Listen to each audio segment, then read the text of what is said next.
How you doing, WS? I am doing great, and what an honor this is to be visiting with you. Thank you so much. Man, the honor is all of ours, I tell you that. Now, you go by either WS or your nickname Fluke. Either one's okay. And you got to tell us where the nickname came from. Yeah, well, I think what happened, of course, my real name is WS, and that's it. No periods or anything, just WS Holland. Of course, I always come up with a reason for that. Somebody asked me why, and I said, well, when I was born, my mom and dad looked at me and said, he's not going to be very smart, so let's give him a name he can spell. So they named me WS. Then the Fluke thing came along with so many different things in my life that's happened so strange.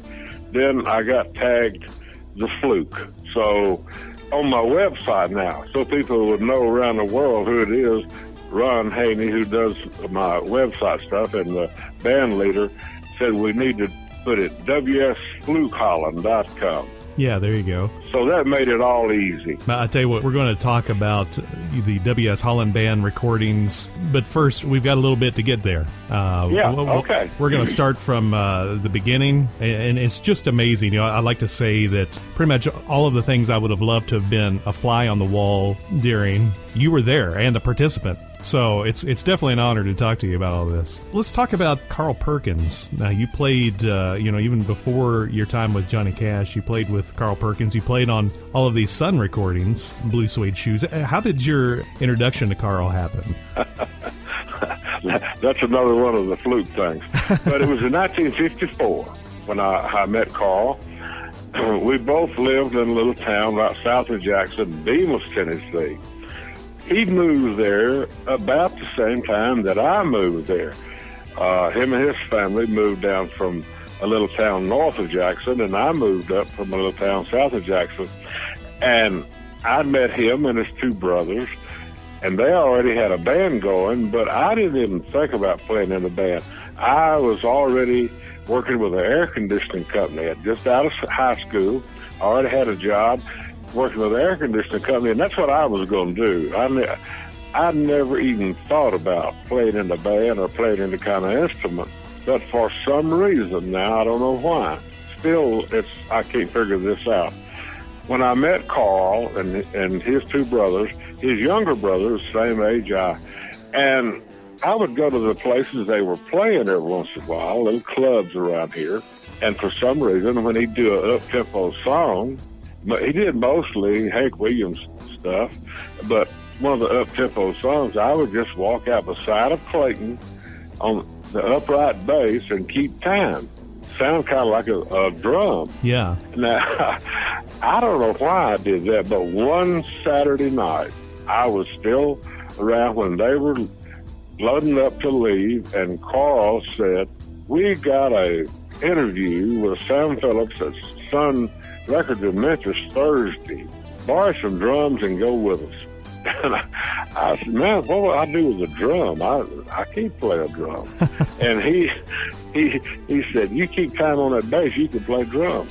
Now, there's another weird thing. I went the next day, I found a fella in Jackson that had some drums. I told him what I asked him, but he let me borrow them. He said, for what? And I told him I wanted to go to Memphis with Carl Perkins for audition for a record session at Sun Records. And he said, well, yes, you can't play. And I said, if you will loan me your drums, I'll be playing by Thursday. He let me have them. I took them out to my mom's house, and I never had seen a drum set up. And I didn't know how to even set it up, but I knew I was going to play what we back then we called it the sock cymbal, the hi-hat. I was going to play that with my right hand, so I set it on the right side. And I didn't know that I was backwards till later when I got out and saw some more drummers, and I tried to change and couldn't. Then I decided I was the one that's right. Yeah, there you go. Yeah, but we got in my car Thursday morning, drove over to Memphis, met Sam Phillips, went in and played an old song that Carl had wrote called Movie Magg. Have you ever heard it? I sure have. we did that and a couple more things, and Sam liked what he heard, and we did a recording contract that day. Now let me take you to the movies, Magg, so I can hold your hand. Oh, it ain't that I don't like your house, it's just that doggone man. And I double barrel behind the door, it waits for Carl, I know. Oh, climb up on old Becky's back and let's ride to the picture show. I only see her once a week and that's when my work is through. I break new ground the whole week long with my mindset stayed on you. And I polished up my old horseback and she looks good, I know. So climb up on old Becky's back and let's ride to the picture show. Now won't you let me take you to the show so I can hold your hand. Oh, it ain't that I don't like your house, it's just that doggone man. And I double barrel behind the door, it waits for me, I know. So climb up on old Becky's back and let's ride to the picture show.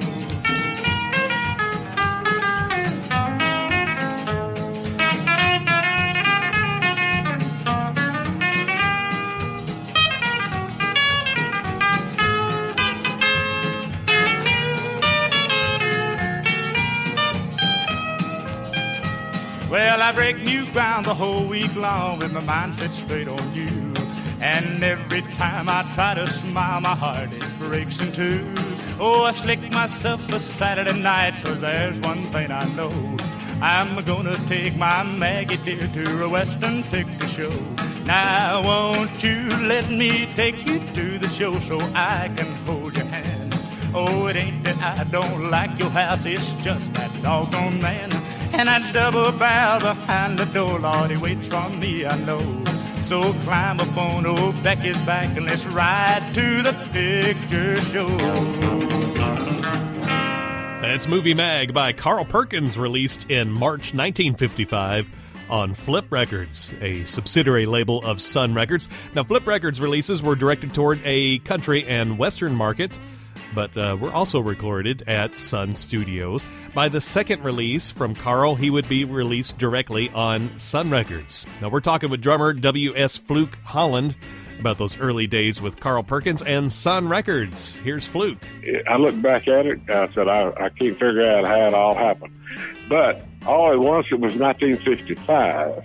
Then here come all the rest of the Sun group. And we had recorded the second record by then. And here come Johnny Cash and Roy Orbison, Bud Deckelman, Sonny Burgess, Billy Riley, the whole roster. And Sam and Bob Neal, a disc jockey, started a booking agent, just booking the Sun artists. So that's where he booked us all together during the year of 55 all around. Then we recorded the record Blue Suede Shoes in late 55. Then in 56, it came out, and because it was a big hit all at once, and I had to make a decision then to play in a band or work on air conditioners. Yeah. So by then, I'd figured it was cooler to play in a band, so Sure. I quit the air conditioning business and started playing full time. You talked about Blue Suede Shoes. Did you guys have any idea the impact that song would have on rock and roll, even still to this day? No.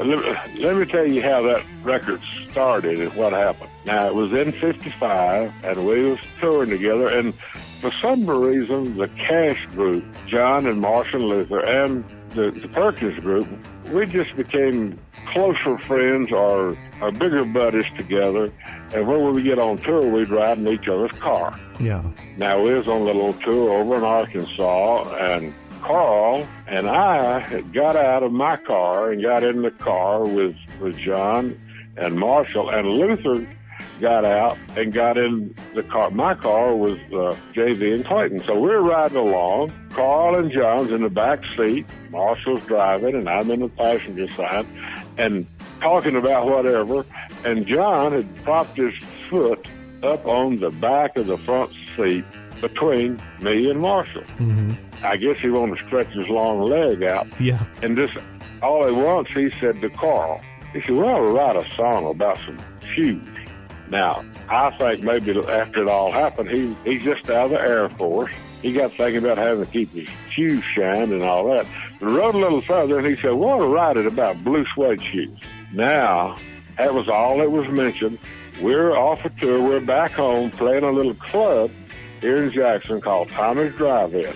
And so we didn't have a bandstand or anything like that. Just set up in the corner and Carl's amplifier, and there was the sound system and his guitar, and it was set real close to the microphone.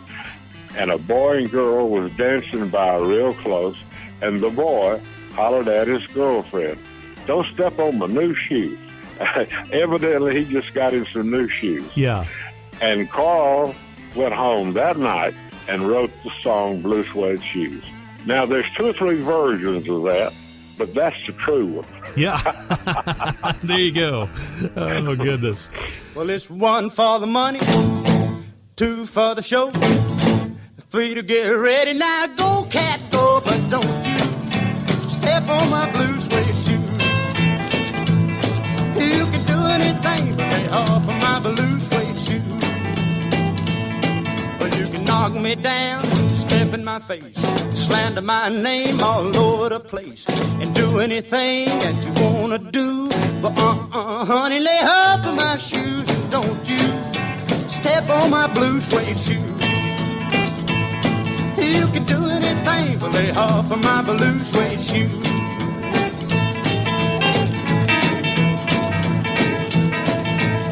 Oh, let's go, cat.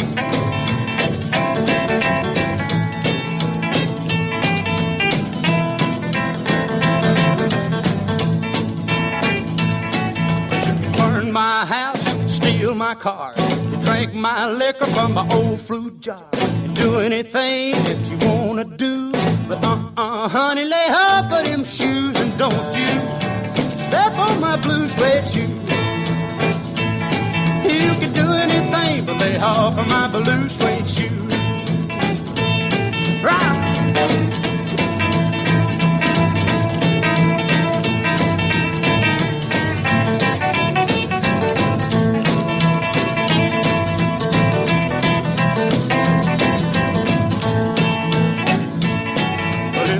For the money, 2 for the show, 3 to get ready. Now go, cat, go, but don't you step on my blue suede shoes. You can do anything but lay off of my blue suede shoes. But it's blue, blue suede shoes, blue suede shoes, yeah, blue suede shoes, baby, blue suede shoes. You can do anything but lay off of my blue suede shoes.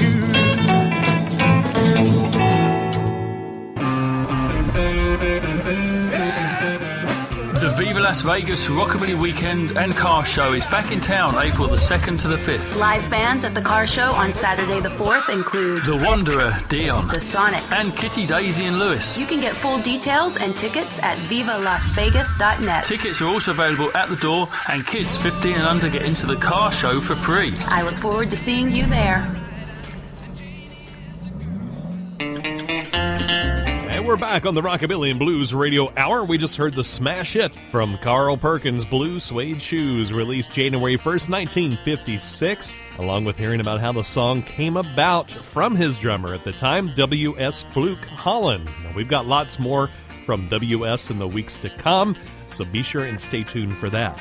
But right now, it's time to start our favorite Johnny Cash song countdown, brought to us by Dr. Rubens Pomade. 100% natural ingredients in their great line of products. Look them up, drrubenspomade.com. Now, on this countdown, there are some familiar favorites and some a bit more obscure, but that's what makes it so much fun. You never know what you're going to hear when the listeners vote. Now, some great tunes that artists wrote in and told us about will be included here as well. We'll mention those along the countdown. Some tunes that did not make the countdown, but I wanted to make note of, are some from Annie Marie Lewis. She wrote in and told us Help Me Make It Through the Night is her favorite Johnny Cash song. A great love song from Johnny and June, and she said she's just a sucker for a great love story. Guitar great Deke Dickerson also voted for Blistered, which just barely missed our top 20. Now, we'll play both of those tracks down the road and dedicate it to them as well. But let's get started right now. We'll hear from an artist later in the program telling us this is his favorite tune. But coming in at number 20 is a song that was recorded at Sun Studios in 1957 with Jack Clement producing Here's the wreck of the old 97. Number 20.